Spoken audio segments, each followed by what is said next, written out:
Rice farming is very common and popular throughout the world.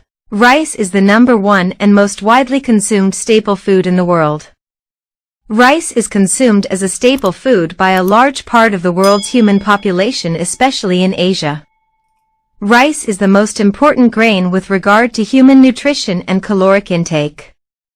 Rice is providing more than 1/5 of the calories consumed worldwide by humans.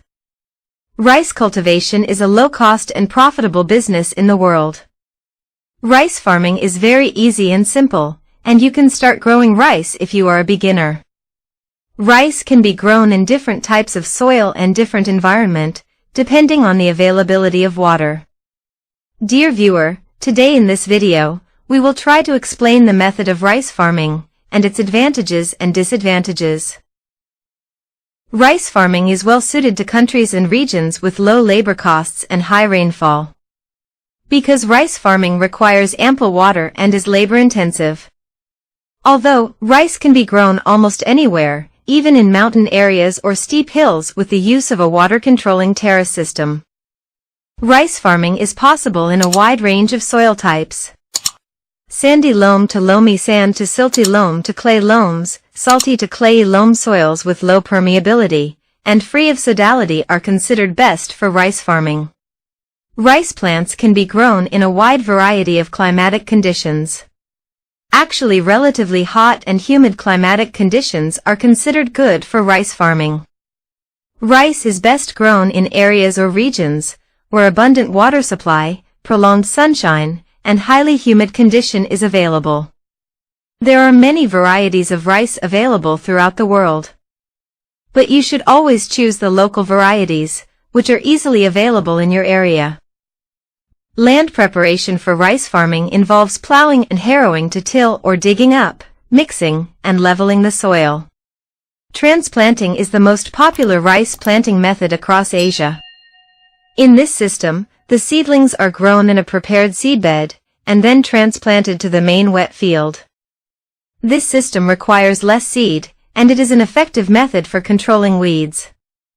The transplanting methods require more labor, although today there are some machines available for planting the transplants, which will reduce the use of labor. Applying additional fertilizers is needed for maximum yield.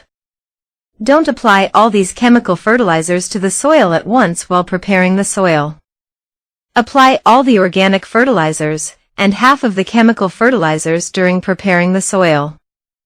And then apply the remaining half chemical fertilizers twice at 30 days intervals. Cultivated rice is extremely sensitive to water shortages.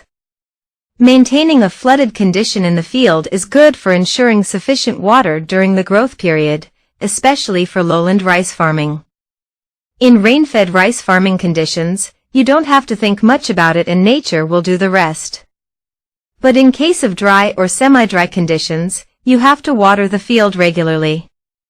Remember, you must have to keep the field flooded for up to 2 weeks after transplanting. Controlling weeds is very important for rice farming. Weeds consume nutrients from the soil, so you have to remove them from the field. Rice plants are susceptible to some pests and diseases, just like many other commercial crops.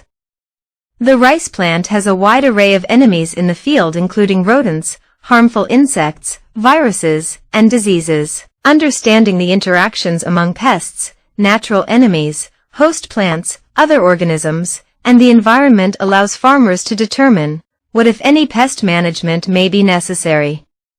It's always good to keep good contact with an agriculture specialist in your area for controlling all these pests, diseases, or other problems. Depending on the variety, the rice plants reach maturity at around 105 to 150 days after crop establishment. You can start harvesting the crop when the moisture content in the grain reduces to 20% to 25%.